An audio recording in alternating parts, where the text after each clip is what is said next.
Facebook live में आप लोगों का स्वागत है।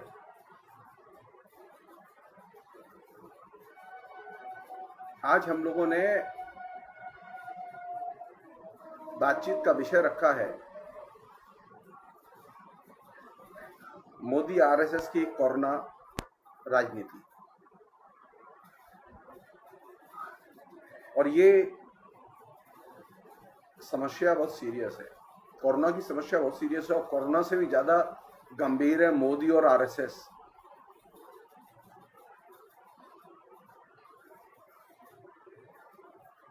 मैंने ये विषय क्यों रखा? मैंने ये विषय इसलिए रखा कि पिछले दिनों लगातार ये डिबेट चलती रही है कि आरएसएस के लोग क्या काम कर रहे हैं। मैंने कई बार फेसबुक पर लिखा है, पहले भी लॉकडाउन जब 1, 2, 3 लॉकडाउन हुए उसके बाद और आज की स्थिति में भी आरएसएस के लोग इस महामारी में कोई काम नहीं कर रहे, वो सिर्फ बेबुनार कर रहे हैं। वो लोगों को उपदेश दे रहे हैं पॉजिटिव थिंकिंग का, और उनकी पॉजिटिव थिंकिंग की समझ के बारे में मैं बाद में बात करूंगा।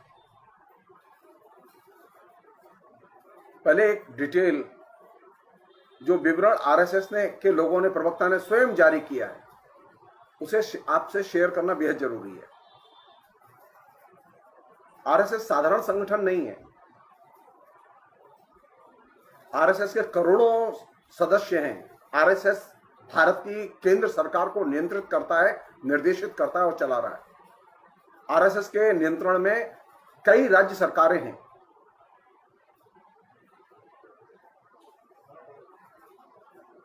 स्थिति क्या है कि आरएसएस के बारे में हम कम से कम बातें कर रहे हैं और आरएसएस की भूमिका के बारे में कम से कम बातें कर रहे हैं। कोरोना की जो राजनीति और कोरोना की जो चीजें घट रही हैं,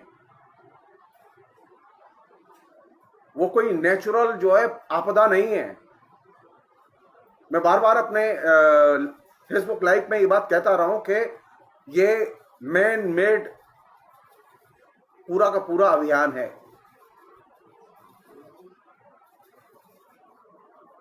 आरएसएस ने ऑफिशियली क्या जारी किया है? अभी एक वेबिनार चल रही है और इस वेबिनार की खूबी यह है कि इसमें कंटिन्यूअसली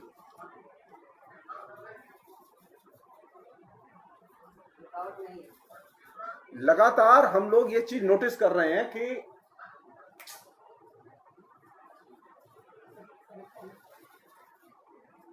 कंटिन्यूअसली हम एक चीज नोटिस कर रहे हैं कि वो लोग उपदेश दे रहे हैं हमें पॉजिटिव थिंकिंग का। फेसबुक पर भी उपदेश दे रहे हैं, वहां पर भी उपदेश दे रहे हैं। तो आरएसएस क्या राष्ट्रीय स्तर पर काम कर रहा है, इसका एक डिटेल, बहुत शानदार डिटेल आरएसएस ने जारी किया है। वो डिटेल क्या है? आरएसएस ने अब तक 28,000 कोविड प्रभावित लोगों को भोजन दिया है डेली। 28,000। भारत की आबादी है 135 करोड़ और भारत की आबादी में तकरीबन 100 करोड़ के करीब लोग इस समय पूरी तरह से इस महामारी से प्रभावित हैं।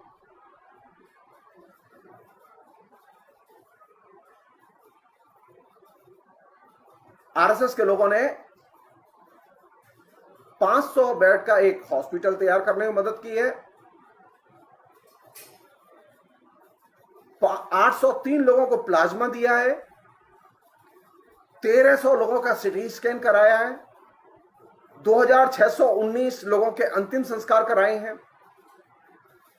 और उनकी हेल्पलाइन में 1200 वॉलंटियर एवं 130 डॉक्टर काम कर रहे हैं और उनको अब तक सिर्फ 88,000 कॉल आए हैं हेल्प के लिए।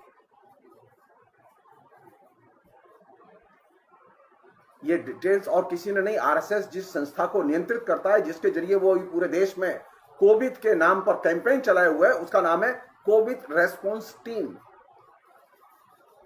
उस कोविड रेस्पॉन्स टीम ने ये डिटेल्स जारी किए हैं और ये अविश्वास करने लायक इसमें कुछ नहीं।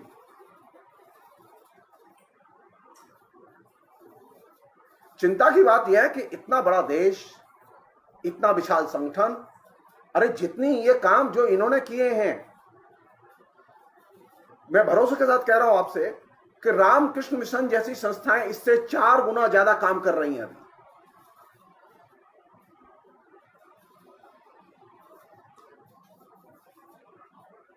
भारत सरकार को चलाने वाला नरेंद्र मोदी तो ये कह ही नहीं रहे कि नरेंद्र मोदी ने किसी को बेड दिया। नरेंद्र मोदी तो ये दावा ही नहीं कर रहे कि वे किसी को फ्री चिकित्सा की सुविधा दे सकते हैं।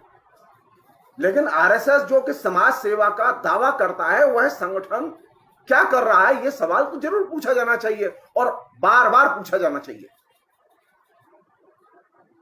हर गांव, हर कस्बे, हर गली, हर घर में यह सवाल लोग पूछें कि जब पूरे देश में महामारी थी तो आरएसएस कहां था। आज स्थिति है कि मैं आपको एक छोटा सा अनुभव बता रहा हूं अपना। मथुरा का आलम यह है कि मथुरा में अभी मुर्दे जलाए जाने के लिए टोकन लेना होता है। टोकन नंबर जब आएगा तब मुर्दा जलेगा। कफन की दुकान पर स्थिति यह है कि कफन की दुकान पर टोकन से आपको कफन मिलेगा। आप जाके कफन की दुकान से सीधे कफन नहीं खरीद सकते।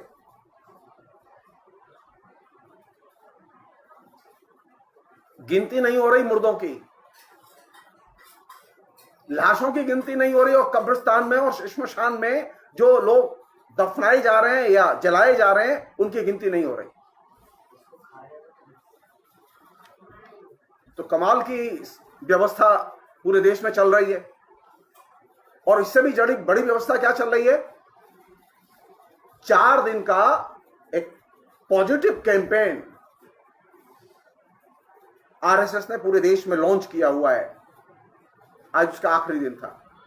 मोहन भागवत का भाषण नहीं सुन पाया, सुनने के बाद में निश्चित तौर पर उस पर बोलूंगा मैं।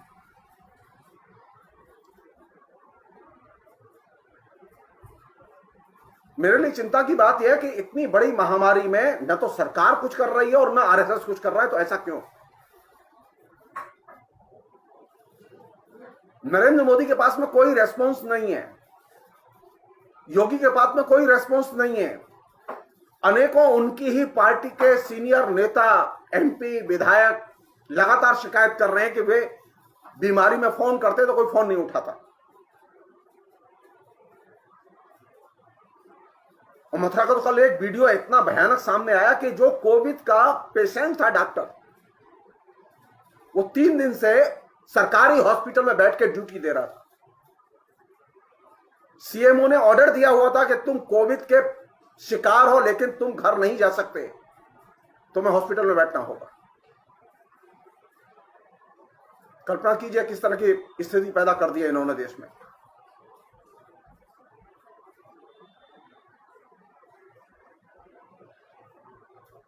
जो शव बिना जलाए, जगह जगह की खबरें हैं, जो खबरें छप नहीं रही हैं अभी।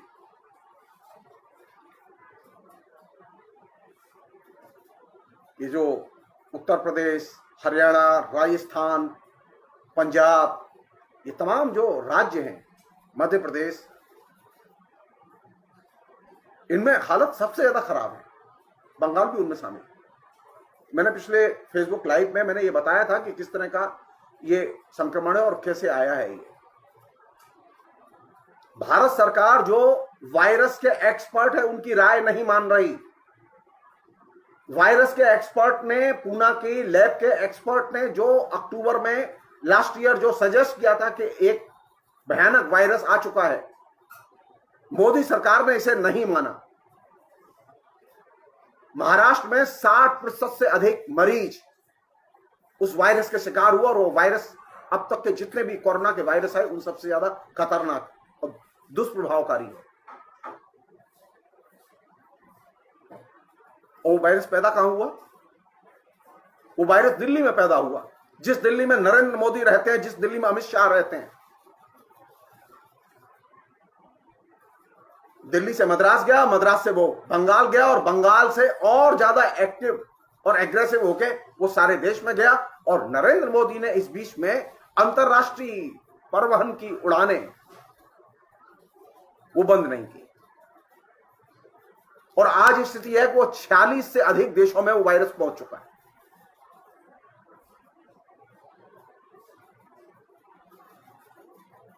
क्यों? क्योंकि सरकार के दिमाग में एक ही चीज है और कंपनियों के दिमाग में एक ही चीज है, राष्ट्रीय स्वयंसेवक संघ के दिमाग में एक ही चीज है। राष्ट्रीय स्वयंसेवक संघ और सरकार के ऊपर व्यापारी समुदाय और उनके संगठनों का एक ही दबाव है कि किसी भी तरह से लॉकडाउन नहीं होना चाहिए।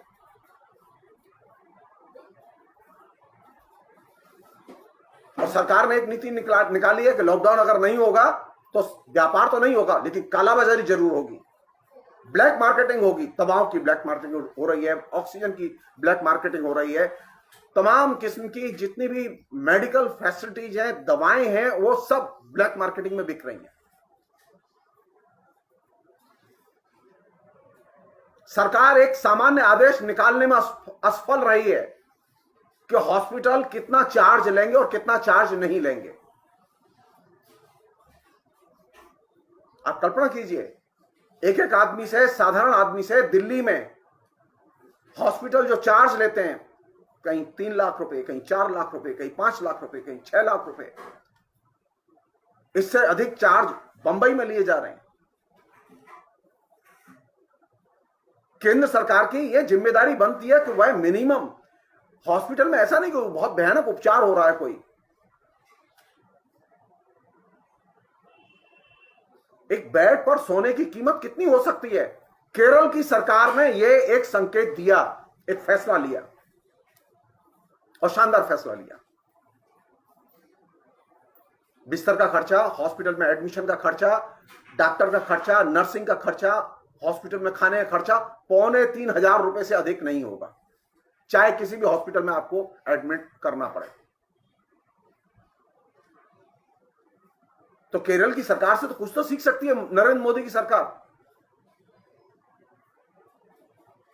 कि मिनिमम खर्चे पर इलाज तो हो, लेकिन मिनिमम खर्चे पर इलाज भी नहीं हो रहा है। और कमाल की बात है कि हम काम कर रहे हैं।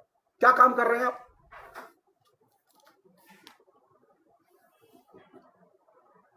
जो आरएसएस ने सेमिनार रखी है पॉजिटिव अनलिमिटेड के नाम से, हमारे बहुत सारे लेखक, बहुत सारे फेसबुक फ्रेंड इस पॉजिटिव थिंकिंग से प्रभावित हैं। वो कह रहे हैं कि पॉजिटिव सोचो, नेगेटिव मत सोचो। नेगेटिव का मतलब यह है कि उनका कहना है कि इस समय नरेंद्र मोदी की आलोचना मत करो। उनका कहना यह है कि इस समय सरकार की कोई आलोचना मत करो। उनसे सवाल तो करो कि पॉजिटिव थिंकिंग होती क्या है।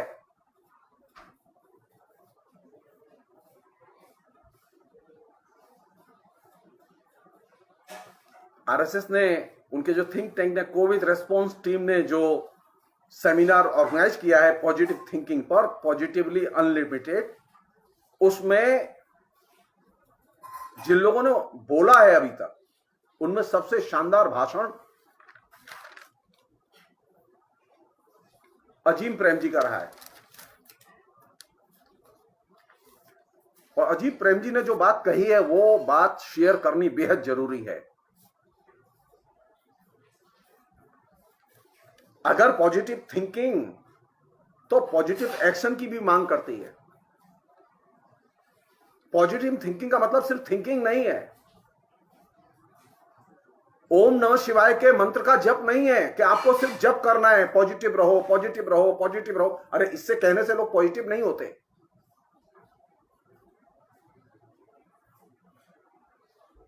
हमारी मत मानो, जिनको तुमने चीफ गेस्ट के तौर पर, चीफ स्पीकर के तौर पर बुलाया हुआ है, वो अजीम प्रेम जी की ही बात मान लो।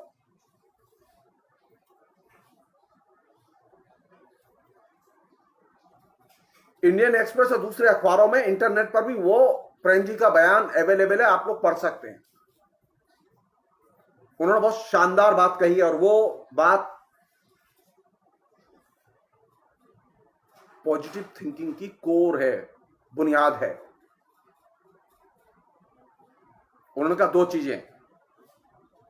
पॉजिटिव थिंकिंग की जो लोग हिमायत कर रहे हैं और वकालत कर रहे हैं, फेसबुक पर लिख रहे हैं, हिंदी के भी कुछ लेखक हैं, जो पॉजिटिव थिंकिंग का उपदेश दे रहे हैं। यानी मजेदार बात यह है कि आरएसएस में अगर कोई चीज क्लिक करती है तो अचानक नीचे सब भड़ुओं में क्लिक कर जाती है। अजीत प्रेम जी ने क्या कहा है? प्रेम जी ने कहा है कि सत्य और बेहतरीन विज्ञान, ये दो चीजें पॉजिटिव थिंकिंग का आधार हैं। आज की महामारी के महासंकट का सामना करने के लिए सत्य को सामने लाया जाना चाहिए और विज्ञान का सहारा लेकर उसका मुकाबला किया जाना चाहिए। सवाल यह है कि क्या भारत सरकार, क्या बीजेपी की सरकारें, क्या और भी सरकारें इस महामारी के दौर में सत्य को स्वीकार करने के लिए तैयार? अजीत प्रेम जी ने कहा है कि हमें खुल के अपनी गलती और कमजोरी को स्वीकार करना चाहिए क्योंकि देश में महाविध्वंस चल रहा है। हमें सभी मोर्चों पर पूरी शक्ति के साथ सक्रिय होना चाहिए और ये सारे एक्शन विज्ञान से और वैज्ञानिक चेतना से निर्धारित होने चाहिए। आरएसएस के लोग तो 1.25 लाख 1.5 लाख लोगों से हनुमान चालीसा का पाठ करा के, रुद्राभिषेक करा के वे कोरोना को पराजित करना चाहते हैं।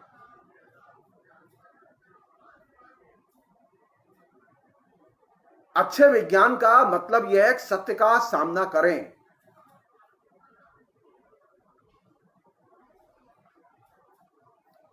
प्रेम जी ने कहा है कि विज्ञान को स्वीकार करें। बिना विज्ञान को स्वीकार किए, सत्य का सामना किए, आप इस संकट से निकल नहीं सकते और न इस संकट का सामना कर सकते। सवाल यह है कि क्या भारत सरकार और भारत सरकार के जितने भौंकू हैं वे सत्य का सामना करने के लिए तैयार हैं? कल की घटना बता रहा हूं आपको, जो सुप्रीम कोर्ट में घटा है वो कितना शर्मनाक है। केंद्र सरकार की तरफ से कुछ एनजीओ संगठनों ने, जिनकी तरफ से प्रशांत भूषण वकालत कर रहे थे, उन्होंने जज के सामने ये प्रस्ताव रखा कि लास्ट ईयर कोरोना पीरियड में जो ये आपदा के समय पे जो प्रबंधन का जो एक व्यवस्था की गई थी कि सब गरीबों को खाना दिया जाए, वो व्यवस्था 2 महीने चालू रही और उस व्यवस्था को बंद कर दिया गया। तो उस व्यवस्था को पुनः चालू किया जाना चाहिए क्योंकि लोगों के पास खाने के लिए पैसे नहीं है, लोगों के पास कोई रोजगार नहीं है, भयानक स्थिति है नीचे। अटॉर्नी जनरल तुषार मेहता ने भारत सरकार की तरफ से जो बयान दिया, कोई भी व्यक्ति जाके पढ़े और देखे वो कितना शर्मनाक बयान है। उन्होंने कहा कि हम गरीबों के लिए कोई खाने की व्यवस्था नहीं कर सकते, हम गरीबों के लिए कोई मदद नहीं कर सकते। जजों ने कहा कि हम चुप नहीं रह सकते, हम चुप बैठे नहीं रह सकते और इसीलिए उन्होंने दिल्ली, हरियाणा, आसपास यूपी, इन राज्यों की सरकारों से कहा है कि आप एनसीआर में मजदूरों के लिए सही जगहों पर फ्री खाने की व्यवस्था का इंतजाम करें और जो मजदूर घर जाना चाहते हैं उनको भाड़ा दें और भाड़े की व्यवस्था करें, वो घर जाए। आज ये सरकार गरीबों को खाना देने तक से मना कर रही है, कोर्ट में कह रही है, चीख चीख के कह रहा है तुषार मेहता। बोला सर ऑर्डर मत जारी कीजिएगा पैसा। आप लोग अच्छी तरह से जानते हैं कोरोना को लेकर जो पिटीशन सुप्रीम कोर्ट में पहले डाला गया, उसमें बाकायदा केंद्र सरकार की तरफ से अटॉर्नी जनरल ने जो एफिडेविट केंद्र सरकार की दाखिल की, उसमें केंद्र सरकार ने कहा है कि हमारे ये नीतिगत फैसले, इनमें कोर्ट हस्तक्षेप न करे। ये कोर्ट मजबूर है हस्तक्षेप करने के लिए क्योंकि आप किसी भी किस्म के कानून, संविधान, पॉलिटिकल रेस्पॉन्सिबिलिटी, संवैधानिक तौर पर जो संसदीय जिम्मेदारी प्रधानमंत्री के कंधों पर है, उस जिम्मेदारी को निभाने के लिए आप तैयार नहीं है। कोर्ट कैसे चुप रह सकता है?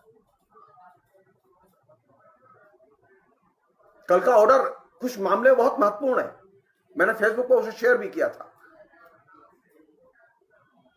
तो एक तरफ आरएसएस और बीजेपी के लोग खुल के अदालत में गरीबों के खिलाफ कोई भी मदद का पैकेज जारी करने से मना कर रहे हैं, उनके लिए खाना देने से मना कर रहे हैं। और जो गांव की स्थिति है वो क्या है? अजीम प्रेम जी ने जो कल कहा वो बहुत ही भयानक है। उन्होंने कहा कि गांवों में भयानक विभीषिका ने पैर पसार दिए हैं। सुप्रीम कोर्ट के जज कह रहे हैं कि गांवों में भयानक स्थिति है, गरीबों में भयानक स्थिति है। केंद्र सरकार के मुंह से यह बात नहीं निकल रही, प्रधानमंत्री के मुंह से आज भी यह बात नहीं निकली कि गांवों में भयानक स्थिति है, बल्कि वो तो कह रहे हैं कि हम तो 2000 दे रहे हैं। अरे प्रधानमंत्री से पूछो कि 2000 रुपए में क्या किसी भी कोविड के पेशेंट को दवा भी मिल सकती है एक दिन की? नहीं मिल सकती।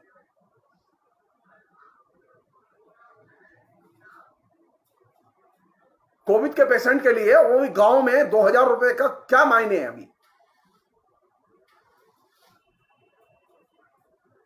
आरएसएस ने पूरी अपनी ताकत लगा के इस पीरियड में मात्र 28,000 लोगों के लिए, जो भी कोविड पेशेंट है जो हॉस्पिटल में, उनको खाने की व्यवस्था की है पूरे देश में। एक तो 135 करोड़ के देश में जो आरएसएस हिंदुस्तान से करोड़ों अरबों रुपया चंदा उठाता है।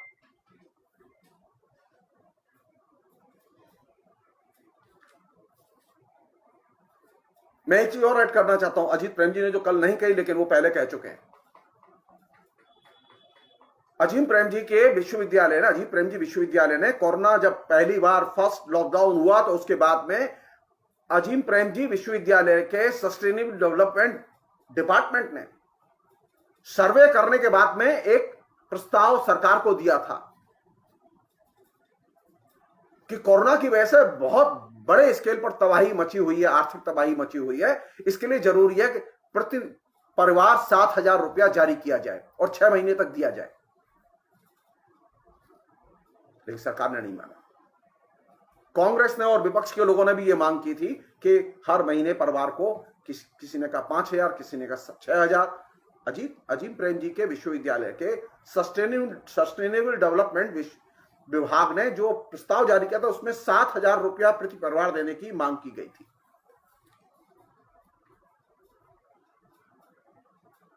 अगर देश को एकजुट होना है और देश को एकजुट होकर इस परिस्थिति का मुकाबला करना है तो एक ही रास्ता है, सत्य और विज्ञान। झूठ और अंधविश्वास के आधार पर देश को एकजुट नहीं कर सकते। झूठ और अंधविश्वास के आधार पर भारत की जनता को महामारी के संकट से आप निकाल नहीं सकते। अजीम प्रेम जी का यही संदेश था कि सत्य और विज्ञान को आप आधार बनाएं और लोगों को एकजुट करें। उन्होंने, अब देखिए, एक तरफ अजीम प्रेम जी जैसे लोग आरएसएस के फंक्शन में भाषण दे रहे हो, कह रहे कमजोर लोगों के लिए एकजुट होकर प्रयास करना चाहिए, और आरएसएस के द्वारा संचालित केंद्र सरकार सुप्रीम कोर्ट में कह रही है कि हम गरीबों को खाना नहीं देंगे, हम गरीबों को घर जाने के लिए टिकट नहीं देंगे। कमाल की पार्टी है। पॉजिटिव थिंकिंग का मतलब यह पॉजिटिव एक्शन। सबसे अच्छी पॉजिटिव थिंकिंग होती है जब आप सत्य को बोलते हैं और सत्य से प्यार करते हैं, सत्य के अनुसार आचरण करते हैं। पॉजिटिव थिंकिंग का मतलब गाली गलौज नहीं होता। पॉजिटिव थिंकिंग का मतलब सिर्फ प्यार नहीं होता।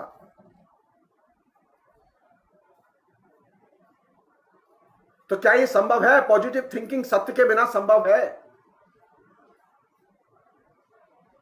जो एक आदमी इस समय कोरोना से भयानक संक्रमित हो, परेशान हो, उसके लिए पॉजिटिव थिंकिंग क्या होगी? उसकी एक ही पॉजिटिव थिंकिंग होगी कि वो किसी तरह से इलाज कराए अपना।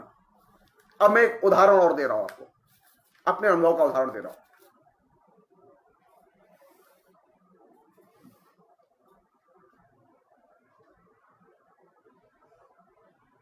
हमारे परिचय में एक महिला सीरियसली बीमार पड़ी और बीमार होने के बाद उसे इलाज के लिए किसी तरह से रेफर करा के हॉस्पिटल के गेट तक ले गए, लेकिन हॉस्पिटल ने भर्ती करने से मना कर दिया, काम भर्ती नहीं करेंगे। यह घटना मथुरा की है। अब लोग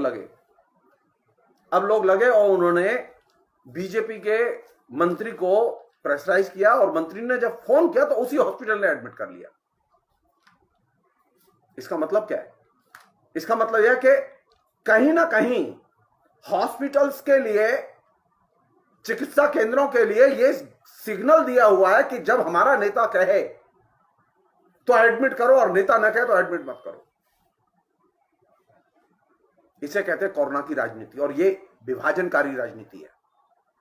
कोरोना का इलाज सबके लिए होना चाहिए। जब रामकृष्ण मिशन के हॉस्पिटल के गेट पर मरीज पहुंच गया और जिसको सीएमओ ने रेफर किया तो हॉस्पिटल की जिम्मेदारी बनती थी कि वह सीधे एडमिट करता, लेकिन उसने एडमिट नहीं किया। उसने एडमिट कब किया? उसने एडमिट तब किया जबकि मंत्री का फोन आया और दबाव आया कि नहीं दाखला दो, तो उसने दाखला दे दिया।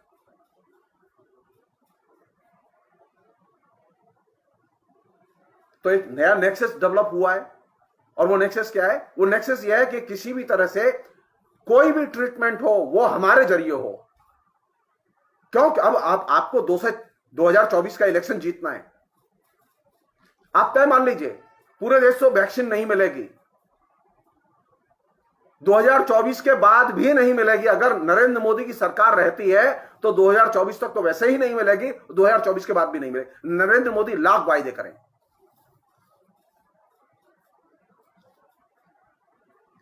आप दूर क्यों जा रहे हैं? नरेंद्र मोदी ने फर्स्ट लॉकडाउन के बाद जितने भाषण दिए आप टेलीविजन पर सुनिए उनको। नरेंद्र मोदी ने वायदा किया था कि हम देश को वैक्सीन देंगे, फ्री वैक्सीन देंगे। नरेंद्र मोदी ने देश को फ्री वैक्सीन नहीं दी। नरेंद्र मोदी का यह पहला अपराध है कि वो फ्री वैक्सीन का वायदा करके फ्री वैक्सीन नहीं दी। नरेंद्र मोदी ने कहा था कि सारा देश हमारा है, हम सारे देश में चिकित्सा व्यवस्था के लिए, इसलिए उन्होंने जो वैक्सीन का ऑर्डर दिया, जब राज्य सरकारें ऑर्डर देना चाहती थी तो उन्होंने कहा नहीं, राज्य सरकारें ऑर्डर नहीं दे सकती, केंद्र ऑर्डर देगा और फिर केंद्र वितरित करेगा। और ऑर्डर देने के बाद में सारी वैक्सीन अपने यहां जमा कर ली। अब वैक्सीन पे पॉलिटिक्स हो रही है। अब कहा जा रहा है कि राज्य सरकारें अपनी तरफ से ऑर्डर दे दें। अरे राज्य सरकारों से आप पहले दिन ही कह सकते थे कि राज्य सरकारें कंपनी को अपनी तरफ से ऑर्डर दें, तो आपने ऑर्डर क्यों नहीं देने दिए? आपने क्यों नहीं पहले ही दिन जब कोरोना आया तो राज्य सरकारों से कहा? आप क्या जानते नहीं थे कि स्वास्थ्य जो है वो राज्य सरकारों के दायरे में आता है? कोरोना आने के बाद लॉकडाउन 1, लॉकडाउन 2, लॉकडाउन 3 और उसके बाद के पीरियड में लगातार राज्य सरकारों के अधिकारों पर अपने हमला बोले। राज्य सरकारों को कोरोना के संबंध में कोई फैसला लेने नहीं दिया। राज्य सरकारें जो आज ग्लोबल टेंडर जारी कर रही हैं, ये राज्य सरकारें फर्स्ट लॉकडाउन के साथ ही ग्लोबल टेंडर जारी कर सकती थी और हमारे वैक्सीन की कोई प्रॉब्लम नहीं होती। लेकिन आपने, जैसा मैंने कहा, ये मैन मेड जो है, ये विभीषिका है जिसे क्रिएट किया है नरेंद्र मोदी की दिशाहीन नीतियों ने। इसके लिए और कोई अपराधी नहीं है, इसके लिए एकमात्र अपराधी है तो नरेंद्र मोदी अपराधी है। सारी दुनिया में जो तमाम विकसित देश हैं, अगर किसी देश की पॉपुलेशन 20 करोड़ है तो उसने 20 करोड़ पॉपुलेशन के हिसाब से नहीं, उसने 3 गुना 4 गुना ज्यादा वैक्सीनेशन के लिए, वैक्सीन के लिए ऑर्डर दिए। और हमारे यहां 135 करोड़ की पॉपुलेशन के लिए नरेंद्र मोदी ने सिर्फ शुरू में 6 करोड़ वैक्सीन का ऑर्डर दिया। कितने लोगों को वैक्सीन लगेगी? आज नरेंद्र मोदी का बयान जो मान लिया जाए कि 18 करोड़ लोगों को वैक्सीन लग चुकी है। नरेंद्र मोदी से पूछा जाना चाहिए, देश में क्या 18 करोड़ लोग रहते हैं या 135 करोड़ लोग रहते हैं जिनके नाम पर वो बार बार वोट मांगते थे? 135 करोड़ लोगों के लिए कितने वैक्सीन की जरूरत होगी?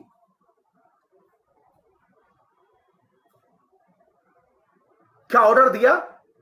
क्यों नहीं दिया ऑर्डर?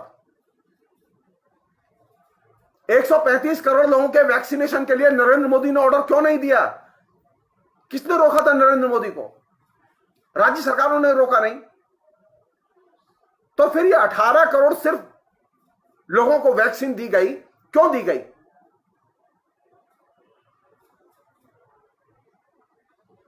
और अभी इसमें आधे से अधिक लोग ऐसे हैं जिनको कभी सेकंड डोज नहीं मिली है।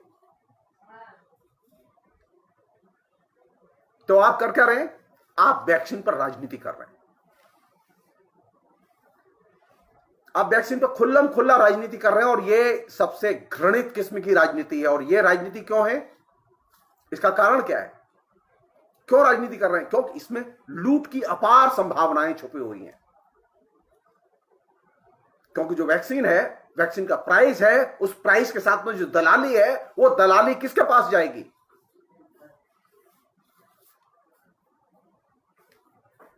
मेरा पहला सवाल है नरेंद्र मोदी सरकार से कि सीरम इंस्टीट्यूट का जो आधार पूना वाला था, वो हिंदुस्तान छोड़कर क्यों भागा? भारत सरकार ने आज तक बयान नहीं दिया उसके बारे में। उसने बहुत गंभीर आरोप लगाए। उसके आरोपों की क्या सीबीआई से जांच नहीं हो सकती थी? कौन वे ताकतवर लोग हैं जिन्होंने उसे धमकी दी जान से मारने की?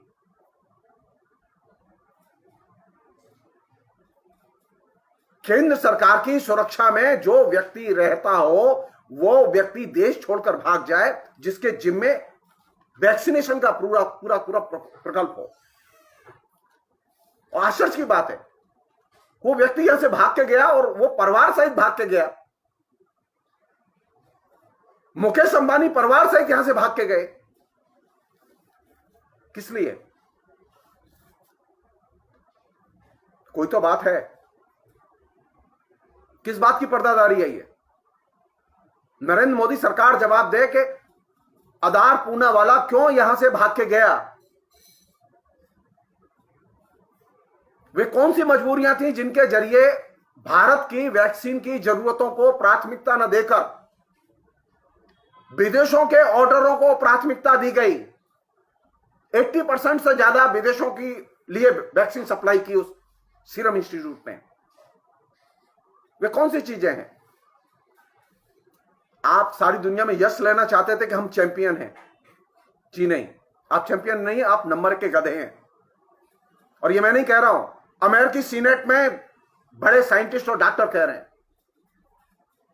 WHO कह रहा है।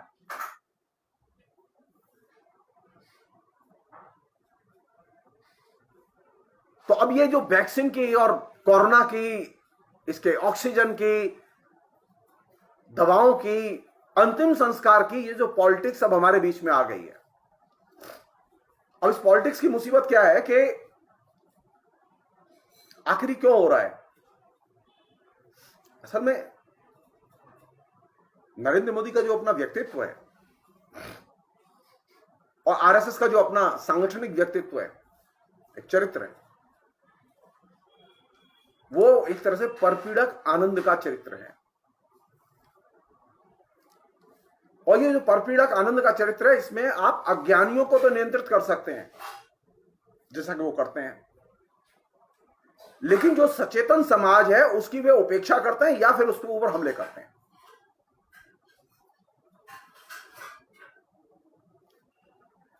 और सचेतन समाज जो कहता है उस पर वो विश्वास नहीं करते बल्कि संदेह करते हैं।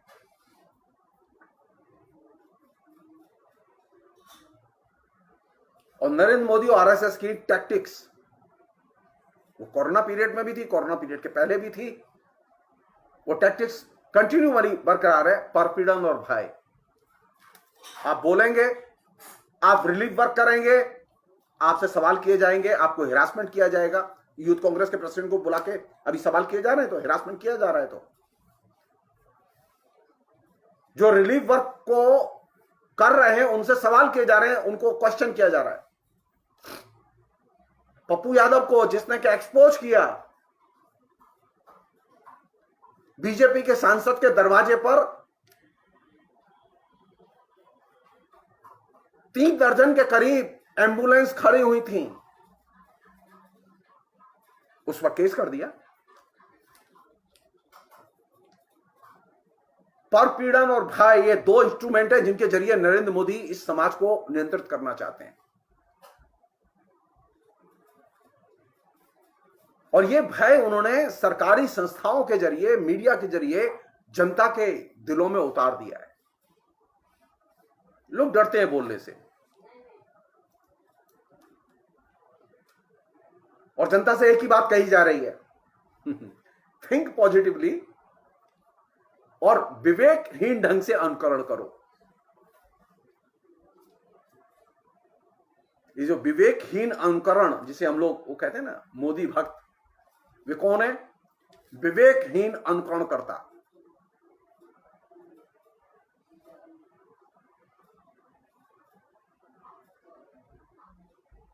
और परिपीड़न और भय में जब जनता होगी तो उसके साथ क्या घटेगा?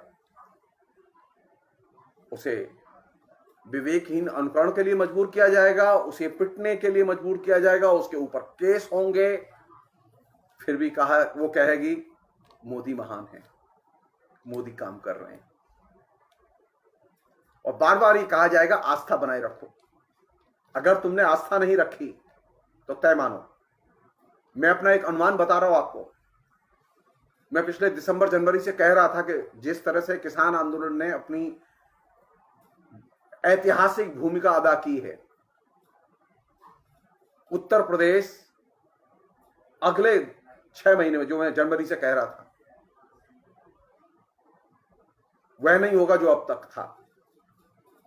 पंचायत के चुनाव ने इसे प्रूव किया। और अब महामारी में जो नीचे जो तबाही मची हुई है गांव में, घर घर मौत हो रही है गांव में, आप तय मान लीजिए अगले 2 महीने के बाद में उत्तर प्रदेश में ठीक वही अवस्था होगी। किसी गांव में बीजेपी के लोग घुस नहीं पाएंगे, जनता पकड़ के दौड़ाएगी। भयानक भुखमरी है, भयानक अव्यवस्था है नीचे।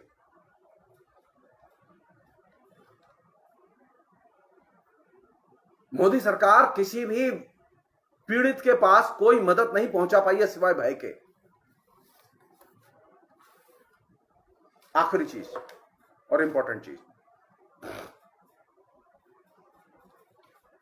ये जो कोरोना की जो पॉलिटिक्स है, इस कोरोना की पॉलिटिक्स का जो आइडियोलॉजिकल मॉडल है वो क्या है, जिसको कि आरएसएस और नरेंद्र मोदी कैरी कर रहे हैं। यह कोरोना की जो पॉलिटिक्स है उसका जो कह रहे हैं ना थिंक पॉजिटिवली, थिंक पॉजिटिव का मतलब ये नहीं है कि आप सकारात्मक सोचें। थिंक पॉजिटिवली का मतलब यह है कि आप विवेकहीन अनुकरण करें। कोरोना की राजनीति का दूसरा एस्पेक्ट यह है जो कि अब सामने आ रहा है कि लगातार विभाजन, सामाजिक विभाजन और सेग्रीगेशन बढ़ेगा। और कई इस तरह पर ऑलरेडी भेदभाव था हमारे समाज में, हमारे यहां भेदभाव की कमी नहीं थी, लेकिन अब और भेदभाव गहरा होगा। अब एक तरफ हम वैक्सीन वाले हैं, दूसरी तरफ बिना वैक्सीन वाले होंगे। वैक्सीन वाले सुरक्षित हैं और जो वैक्सीन के बिना है वो असुरक्षित हैं। और ये सेग्रीगेशन, वैक्सीन और गैर वैक्सीन वाले के बीच के सेग्रीगेशन, ऑलरेडी कई राष्ट्रों में इस आधार पर विभेद तैयार हो चुका है। उसमें इजराइल है, उसमें एस्टोनिया है, उसमें डेनमार्क है, उसमें जर्मनी है, उसमें अमेरिका है, उसमें ब्रिटेन है। तो आप क्या सोच रहे हैं इन देशों में वैक्सीन और नो वैक्सीन के बीच में जो सेग्रीगेशन हुआ है, जिसने वैक्सीन ली है और जिसने वैक्सीन नहीं ली है, वो भेद यहां पर आएगा कि नहीं आएगा? आएगा। तो नरेंद्र मोदी को इसका श्रेय दिया जाना चाहिए कि नरेंद्र मोदी ने एक नए किस्म के सेग्रीगेशन या विभेद की शुरुआत की। एक तरफ वे लोग हैं जो वैक्सीन ले चुके हैं और एक तरफ वे लोग हैं जो वैक्सीन के बिना जी रहे हैं। एक अन्य चीज जो बहुत महत्वपूर्ण है वो ये कि नरेंद्र मोदी ने इस पूरे पीरियड में, जो सबसे क्राइसिस का पीरियड था, इसमें जनता के ऊपर अपार कष्ट गुजरे हैं, रिचुअल्स को अपने शक्ति प्रदर्शन का औजार बना दिया। कुंभ का मेला, अर्ध कुंभ का मेला, तमाम किस्म के धार्मिक फेस्टिवल्स, ये जो रिचुअल्स को शक्ति प्रदर्शन का औजार बनाना, उसके जरिए शक्ति प्रदर्शन करना और उसके जरिए यह सिद्ध करना कि देखो जनता के शरीर पर हमारा कब्जा है, हम उनके शरीर पर नियंत्रण रखते हैं, जनता के शरीर पर हमारा वर्चस्व है। और इसके आधार पर नरेंद्र मोदी ने कल्ट कल्चर पैदा की। वो रिचुअल्स के जरिए निर्मित कल्ट कल्चर है। वो राजनीतिक जो उन्होंने कैंपेन करके अपनी कल्चर बनाई और कल्ट बनाया, उससे थोड़ा सा और आगे जाके है।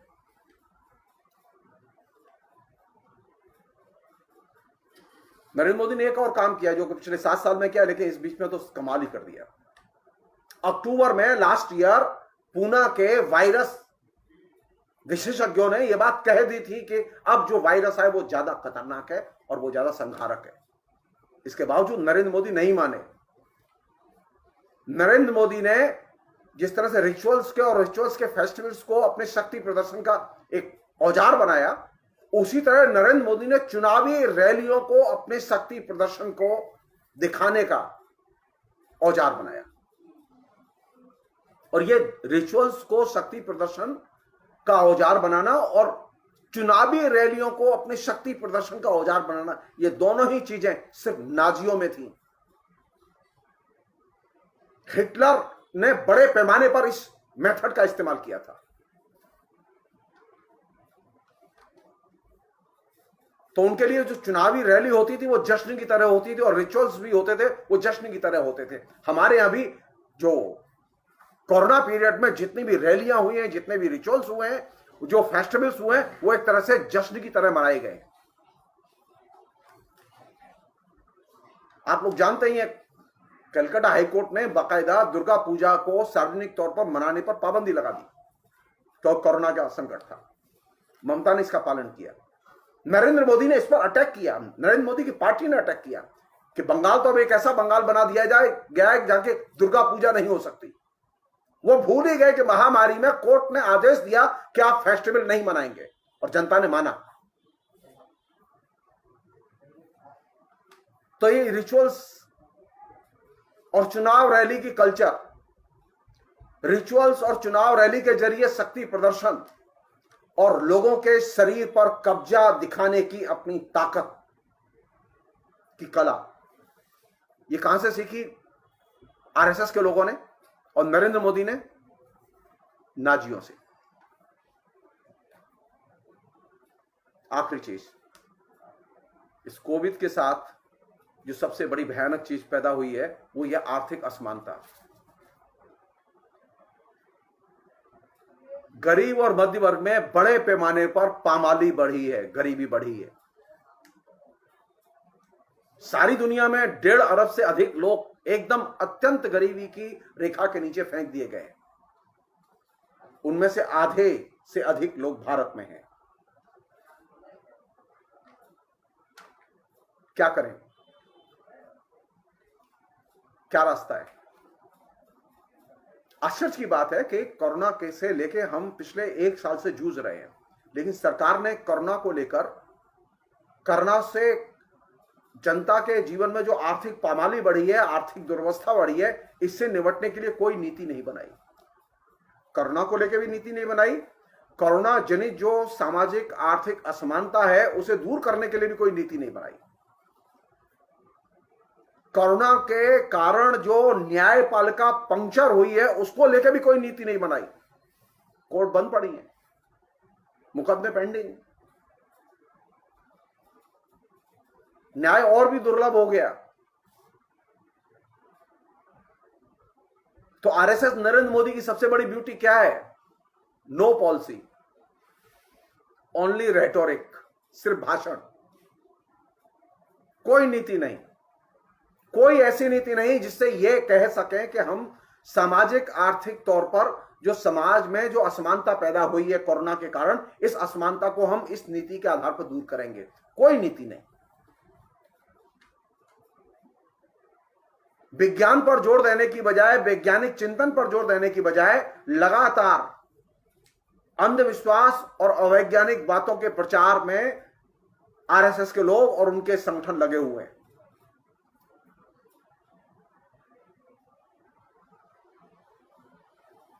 हमें अगर इस देश को बचाना है तो एक चीज कंपलसरी तौर पर करनी होगी, हम सब लोगों को करनी होगी। सच बोलना और सच लिखने की आदत डालनी होगी।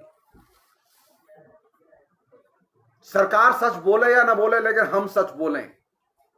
अगर हमने आंखों से देखा है कि हमारे मोहल्ले में तबाही मची हुई है, तो हम उसे लिखें और बताएं, उस पर पाबंदी नहीं है। ये बात दूसरी है कि ये अगले कुछ दिनों में हो सकता है सेंसरशिप लाएं इस तरह की, जो कि अभी फेसबुक का और सोशल मीडिया का जो अभी एटीट्यूड चल रहा है कि वे कोरोना के खिलाफ में आलोचनाएं सुनने के लिए तैयार नहीं है, सरकार की आलोचनाएं सुनने के लिए तैयार नहीं है। कई देशों में ऑलरेडी फेसबुक सेंसरशिप बहुत ही एग्रेसिवली चल रही है, भारत में भी है।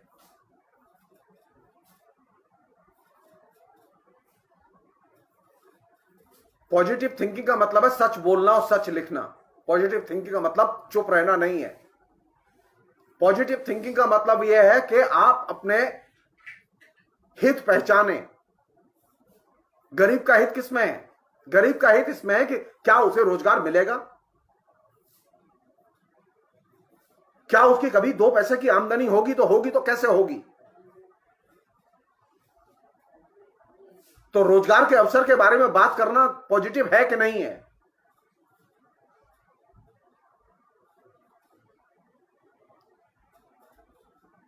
सो पॉजिटिव थिंकिंग का मतलब यह नहीं है कि नरेंद्र मोदी की जम के आलोचना की जानी चाहिए, क्योंकि बिना आलोचना के पॉजिटिव थिंकिंग पैदा नहीं होती।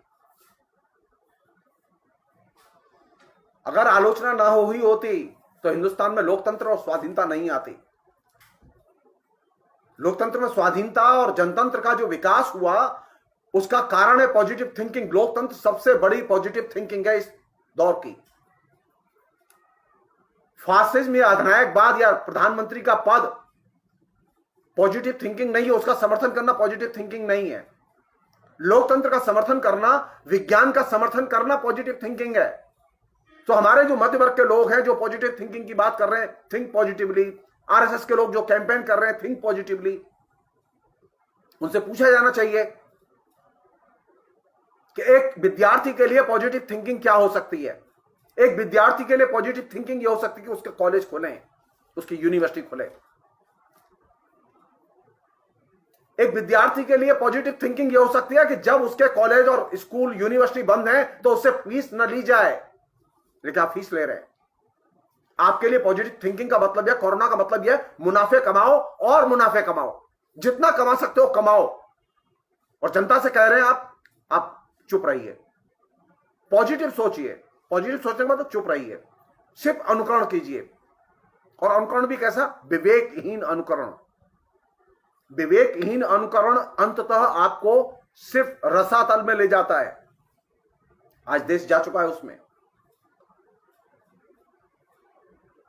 तो पॉजिटिव थिंकिंग कहां से शुरू होगी?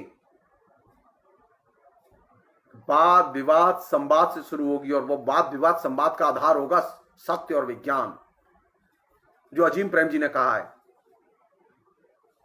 वो आरएसएस के ही सेमिनार में कहा है उन्होंने। सवाल यह है कि क्या सच्चाई को, कोरोना की सच्चाई को सरकार एक्सेप्ट करना चाहती है? आपको जान के आश्चर्य होगा कि भारत सरकार ने टिल टुडे कम्युनिटी स्प्रेड की कैटेगरी में भारत में अभी कोरोना को डाला नहीं है। भारत सरकार ये मानने के लिए तैयार नहीं है। करोड़ों लोग कोरोना से प्रभावित हो चुके हैं, हजारों लोग डेली मर रहे हैं, लेकिन भारत सरकार नहीं मानने के लिए तैयार नहीं है। भारत सरकार सुप्रीम कोर्ट के किसी भी आदेश को मानने के लिए तैयार नहीं है। नेकेडली कह रही है कि हम गरीबों की मदद नहीं करेंगे। तो कल जो सुप्रीम कोर्ट में तुषार मेहता ने कहा, वो मेरे लिए शर्मनाक है। भारत सरकार के प्रतिनिधि को कहना चाहिए कि नहीं, हम गरीबों की मदद करेंगे, ये गरीबों का देश है। नरेंद्र मोदी एक मैसेज देना चाहते हैं, ये अमीरों का देश है, ये गरीबों का देश नहीं है, और गरीबों को इसमें जीने का हक नहीं है। कोरोना की राजनीति यहां से शुरू होती है। कोरोना की राजनीति में सरकार गरीबों के साथ खड़ी है या अमीरों के साथ खड़ी है। कोरोना की राजनीति में पिछले 1 साल में, इस साल और पिछले साल 2 साल मिला के तकरीबन 12,000 अरबपति, करोड़पति लोग भारत छोड़कर भाग चुके हैं। उसमें कितने लोग भारत की बैंकों का पैसा लेके भागे हैं हम नहीं जानते। गरीब तो नहीं भागा कहीं। तो नरेंद्र मोदी का सबसे बड़ा और आरएसएस का सबसे बड़ा योगदान क्या है? हिंदुस्तान किसका? हिंदुस्तान सिर्फ सेठों का, साहूकारों का, कालाबाजारी करने वालों का, दलालों का,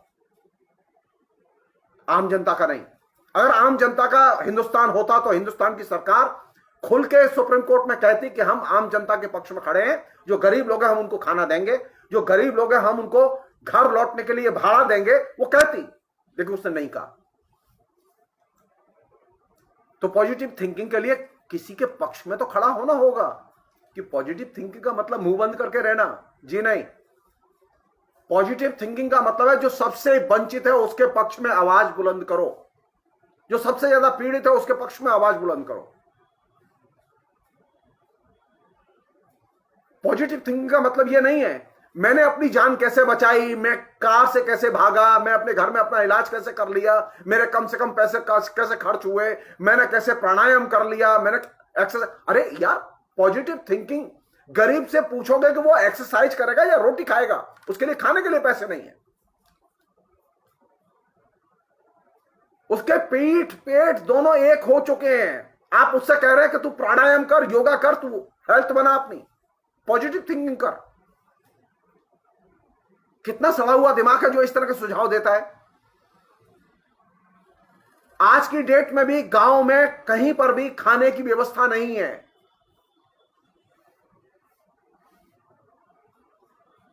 हिंदुस्तान भूखा मर रहा है। भारत सरकार ने जो कहा था ना 88 करोड़ लोगों के लिए वो राशन प्रोवाइड करेगी, वो 88 करोड़ लोगों के लिए राशन प्रोवाइड होगा इस महीने के अंतिम सप्ताह में जाके। तब तक कितने लोग मर जाएंगे हमें नहीं मालूम, कहां जाएंगे हमें नहीं मालूम।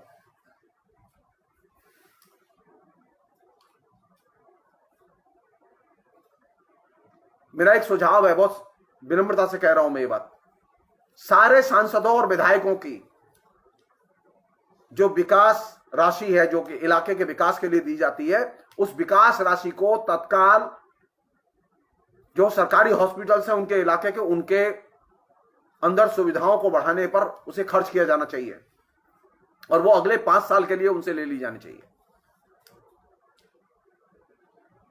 विधायक और एमपी अपने पद का आज की डेट में भी दुरुपयोग कर रहे हैं। वह जो दवा जो कि प्रतिबंधित है, जो कि बाहर निजी लोग नहीं खरीद सकते और बेच सकते, जो सरकार के लिए थी, वह दवा सांसदों के हाथ में है। सांसद बिक्री कर रहे हैं, बीजेपी के सांसद बिक्री कर रहे हैं। बॉम्बे हाईकोर्ट में कुछ लोगों ने एक पिटीशन डाली जिसमें नासिक के सांसद का जिक्र आया। उसके पास 10,000 डोज थी रेडमी शिविर की। पूछा कि 10,000 डोज कहां से आई? बोले दिल्ली से खरीद के लाया हूं मैं।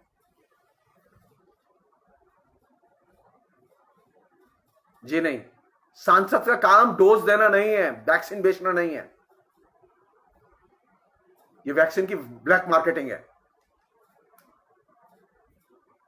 सच के साथ खड़े रहो, सवाल खड़े करो, सच बोलो, सच लिखो और वैज्ञानिक चेतना का विकास करो। यही एकमात्र पॉजिटिव थिंकिंग होगी और इसी से देश बचेगा। जनता को यूनाइट अंधविश्वास के आधार पर नहीं किया जा सकता और नहीं किया जाना चाहिए। रिचुअल्स और अंधविश्वास ये फासिज्म के सबसे बड़े टूल रहे हैं। इनसे लड़ना होगा आपको अगर लोकतंत्र को बचाना है।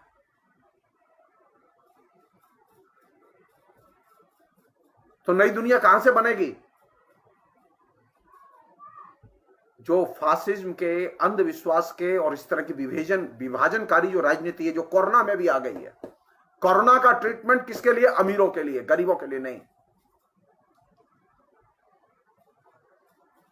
ये जो भेद पैदा हुआ है, तो हमें जो असमानता है और अन्याय है, इन दो चीजों को अपनी पॉजिटिव थिंकिंग का निशाना बनाना होगा। पॉजिटिव थिंकिंग होगी हम अन्याय के खिलाफ बोलेंगे नहीं। पॉजिटिव थिंकिंग होगी कि हम जो है असमानता के खिलाफ बोलेंगे नहीं। ये कैसी पॉजिटिव थिंकिंग है भाई? इससे निकलो, इससे निकलो। लोकतंत्र को बचाने के लिए बेहद जरूरी है कि नरेंद्र मोदी के प्रति आप अपना आलोचनात्मक रुख और तेज करें। और तेज करें, और ज्यादा बोलें, और ज्यादा लिखें। आप ये भूल जाइए, ये श्रद्धांजलियां भूल जाइए। मैं बार बार कह रहा हूं, आप श्रद्धांजलि देते देते और साथ में चले जाएंगे, नरेंद्र मोदी को कुछ नहीं होगा, आरएसएस के लोगों को कुछ नहीं होगा। आरएसएस के लोग सिर्फ एक ही चीज से डरते हैं, सच से। आप जितना सच का उद्घाटन करेंगे, नरेंद्र मोदी की नीतियों को जितना उद्घाटित करेंगे, नरेंद्र मोदी की जड़ें उतनी ही कमजोर होंगी। नरेंद्र मोदी को देवता और पूजा करना उसकी बंद कर दीजिए। अगर आपको अपने को बचाना है, आप तय मान लीजिए, ना आप बचेंगे ना मैं बचूंगा। और मैं ये भी कह रहा हूं कोरोना से नरेंद्र मोदी भी नहीं बच सकते। जिस दिन वायरस घुसेगा उस दिन कोई नहीं जानता नरेंद्र मोदी का क्या होगा, कोई नहीं जानता। वायरस दल नहीं देखता, वायरस विचारधारा नहीं देखता। आज वो गरीबों को खा रहा है, कल वो अमीरों को खाएगा। जो लोग ये प्रचार कर रहे हैं कि एक्सरसाइज करिए, अरे एक्सरसाइज तो तब करेंगे ना जब एक्सरसाइज करने लायक आपने छोड़ा हो लोगों को।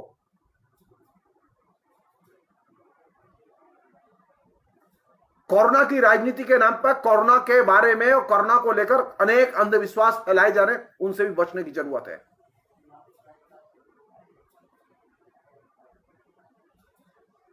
और ये जो सैद्धांतिक रूढ़िवाद जो हमारे दिमाग में घुस गया है, नरेंद्र मोदी बहुत अच्छे हैं, आरएसएस बहुत अच्छा है, जी नहीं। सवाल खड़े कीजिए, इनको सवालों के घेरे में लाइए। ये सवालों से परे नहीं है। आपने सवाल करने बंद कर दिए, इसलिए इनकी ऐश है। पॉजिटिव थिंकिंग का मतलब है क्रिटिकल अवेयरनेस पैदा करना। पॉजिटिव थिंकिंग का मतलब है क्रिटिकल बनना और बनाना। और यही वह जगह है जहां से कि लोकतंत्र अपनी ऊर्जा ग्रहण करता है। लोकतंत्र अंधविश्वास से ऊर्जा ग्रहण नहीं करता। तो आज की सबसे बड़ी जरूरत क्या है? ज्यादा से ज्यादा लोगों को क्रिटिकल बनाओ, ज्यादा से ज्यादा लोगों को विज्ञान की चेतना के करीब लाओ, ज्यादा से ज्यादा लोगों को कहो कि वे लोकतंत्र के पक्ष में खड़े हों, अंधविश्वास का विरोध करें। और जो कोरोना की जो विभाजनकारी राजनीति है, विभेदकारी राजनीति है, इसका विरोध करो। कोरोना की खाली ये वैक्सीन की पॉलिटिक्स नहीं है, ये वैक्सीन के जरिए पूरे सामाजिक आर्थिक विभाजन की पॉलिटिक्स है जो कि हमारे बीच में ला दी गई है। और ये नए किस्म की राजनीति है, इसके नए डायमेंशन है। इनकी चर्चा हम लोग अगले किसी प्रोग्राम में करेंगे। फिलहाल इतना ही। बहुत बहुत शुक्रिया। Thank you.